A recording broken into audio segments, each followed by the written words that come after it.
Mike had worked tirelessly for his dream home, envisioning a cozy house with a spacious backyard, free from the meddlesome restrictions of an HOA.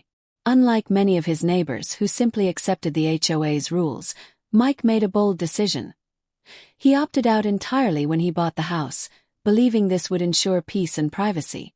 Little did he know, the trouble was just beginning. It all started when Karen, the HOA president, came knocking.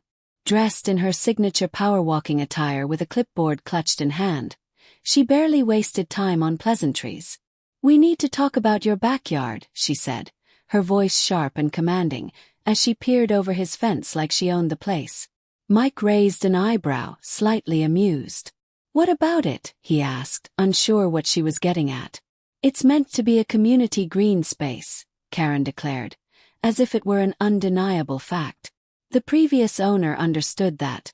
It's always been a public park for the neighborhood. Mike stared at her, then glanced back at his yard. His private property, fully fenced in, and well-maintained thanks to his own hard work and money. He couldn't help but chuckle. "That's funny," he said dryly, "because my deed says it belongs to me." Karen's smile faltered, but she persisted. "Technically yes," she acknowledged. "But it's always been treated like an open space. Kids play there, families have picnics, it's tradition." Mike's irritation was already creeping up. "Tradition doesn't override property law," he replied firmly. Karen didn't care about laws. She was determined. "I'm notifying you that we will be adding your backyard to the HOA's community maintenance plan," she said, as if she was the one making the rules now. "We expect you to keep it accessible at all times." Mike crossed his arms. "Not happening," he shot back, his tone unyielding. Her expression hardened. "We can do this the easy way or the hard way," she warned. "If you refuse, I'll have to issue fines for blocking community access." Mike couldn't suppress a laugh. "I'm not even in your HOA," he said. "You can't fine me." Karen's nostrils flared, and without saying another word, she stormed off, muttering about selfish homeowners. That should have been the end of it, right? Well, a few days later, Mike's private backyard was no longer so private. Kids began climbing his fence and running across his lawn, treating it like an open playground. Parents set up picnics on his grass, and one couple even installed a soccer net. Furious, Mike confronted them. They simply pointed in the direction of Karen's house and shrugged. "She said it's a community park," one woman said, barely lifting her eyes from her phone. "You can't just hog it." Mike's blood boiled. "Leave," he demanded, but they ignored him, continuing their picnic as if his yard was public property. That's when the petty revenge began. Someone cut a hole in his fence. The next morning, his lawn was littered with trash. Mike complained to Karen, who, with a sickly sweet smile, replied, "That's just the cost of having a park," as if she had all the right in the world to turn his yard into a public space. "Maybe you should clean up after your guests." Mike clenched his jaw. Fine. If Karen wanted a park, he'd give her one. She'd never forget it. Karen wasn't one to admit defeat. If she couldn't force Mike to comply, she'd find another way to get what she wanted. Her next move. A neighborhood cleanup day. She rallied the HOA members, convincing them that, together, they could restore the park to its former glory.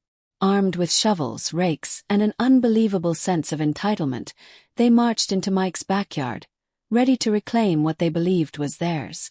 Within minutes, the whole cleanup operation descended into chaos. The first step onto the yard was a disaster.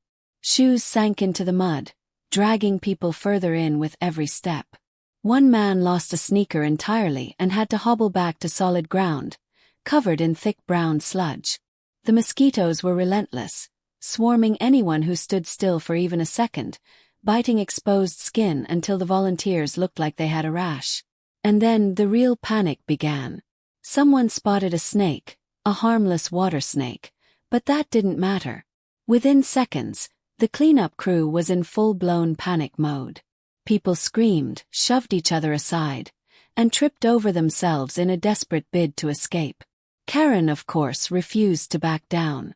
She stood at the edge of the yard, barking orders at the retreating volunteers. "Get back in there.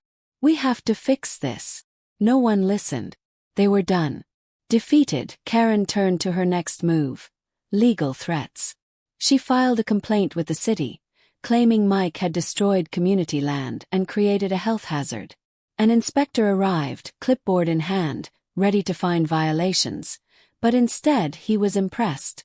"This is actually a fantastic natural wetland," the inspector told Karen, looking around at the flourishing reeds and cattails. "You're lucky to have it."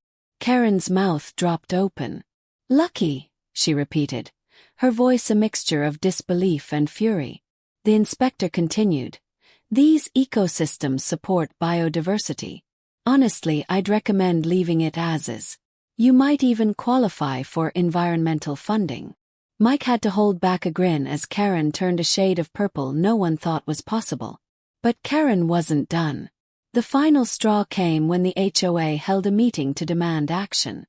Karen pushed for aggressive legal measures, insisting that they force Mike to restore his lawn. But after the swamp fiasco, the other members were fed up. "We can't fine him. He's not even in the HOA. He's not breaking any laws," one member finally said. "We just made fools of ourselves trying to clean it up." For the first time, Karen found herself outnumbered. The people who once blindly followed her were now turning against her. Then came the ultimate humiliation. Karen was fined for unauthorized activity.